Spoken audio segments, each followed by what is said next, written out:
Hey, what's up guys? Dustin Heiner here with Master Passive Income. I want to talk to you today about debt to income and how debt to income can affect or, positively or negatively affect you actually buying a house.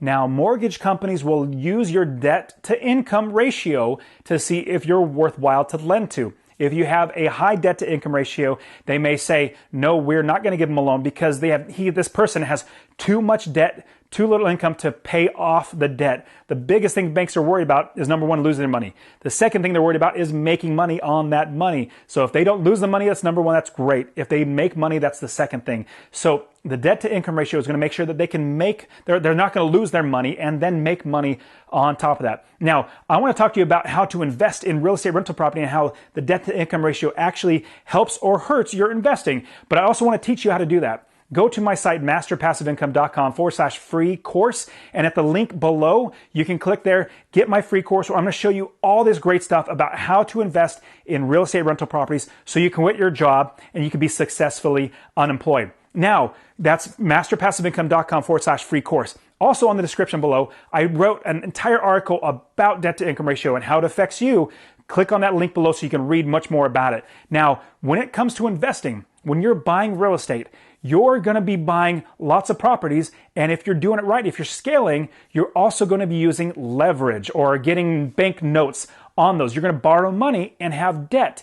Now, as you build up debt, you want to also build up income. You don't want just debt and not income. So if you're buying properties, you want to make sure you're making enough money every single month. And here's a quick tip I'm going to give you.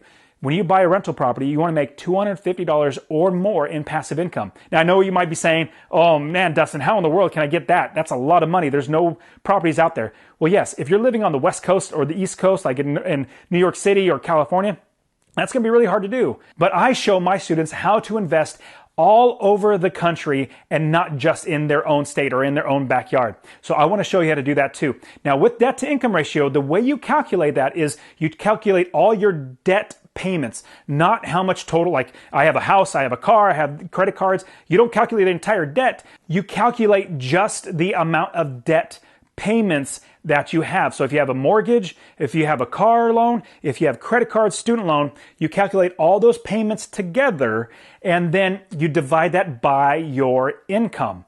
And what I'm going to say is at very most, banks don't like lending with people over 45% debt to income ratio. Obviously below that's great. If you have less than 30%, 25% is even better, but it's mostly like there's a cap. Banks don't like to get above 45%. So if you're making $4,000 a month, but you have $2,000 in loan payments that you have to pay every single month, that's 50%. That's above it. And so what you want to do is start increasing that income or getting rid of debts. So when it comes to debt to income ratio, what you try to do is lower your debt payments or increase your income or both in order to get your debt to income ratio down. Now, as you're buying rental properties, you're going to have more income coming in. You're going to have more debt payments, but you're going to have income that pays for those debt payments. And I want to show you how to do that. Remember, go to masterpassiveincome.com/free course to get your free course and see below so you can see everything I wrote about this topic about debt to income ratio and how you can use it to your advantage. All right, guys, I'll see you soon in the next video. You take care of yourselves.